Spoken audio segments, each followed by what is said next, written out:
students, welcome back. In this video we are going to discuss about the variation of acceleration due to gravity of the earth, and also we are going to discuss about the Kepler's law, what are the laws of Kepler's and what are the governing formulas of the Kepler's law. So let's get started. Hello students, we have already studied gravitational field and gravitational potential at various points due to various shapes. Now we are going to study variation in acceleration due to gravity of earth. The variation in acceleration due to gravity of earth may vary due to height from the surface, due to rotation of the earth. So there are many cases we are going to study one by one. Now we are going to start case 1, variation due to height from the surface.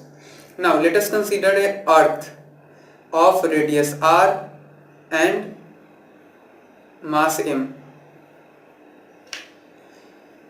O denotes the center of the earth, P denotes the surface of the earth, and Q denotes the height h from the surface of the earth. So the distance from the center of object at Q is r plus h. Now we know that from Newton's second law, F is equal to mass into acceleration, and here acceleration due to gravity of earth is denoted by g instead of a. So F is equal to mg. So now g is equal to F by m. So acceleration due to gravity, g is equal to F by m. Now find the force between earth and the object, and where distance between the center of the earth and the object is r plus h. In that case, F is equal to g capital M mass of earth and small m mass of object divided by the distance between the earth, center of the earth and the object, that is r plus h whole square. Okay, so this is the force acting between the object and the center of the earth. This is attractive in nature.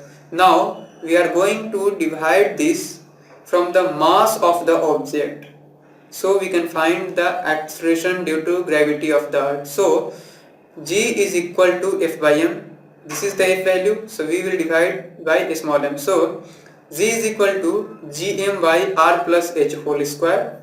Now we can take common r, so it will give gm divided by r square, bracket here r taken as common, so here 1 and here h by r, okay, whole square.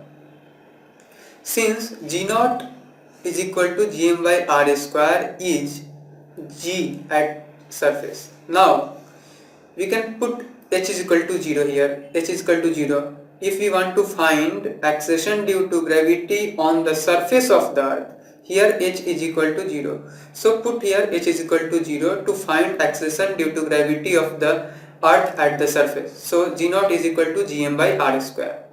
Now this is the special case, acceleration due to gravity of the earth on the surface, gm by r square. But acceleration due to gravity of earth at particular height h from the surface of earth is given by g is equal to gm by r square into 1 plus h by r whole square. Gm by r square can be written as g naught, that is g at surface. So g at height h is equal to g naught, that is g at surface, divided by 1 plus h by r whole square. This is the general formula for g at height h from the surface of the earth.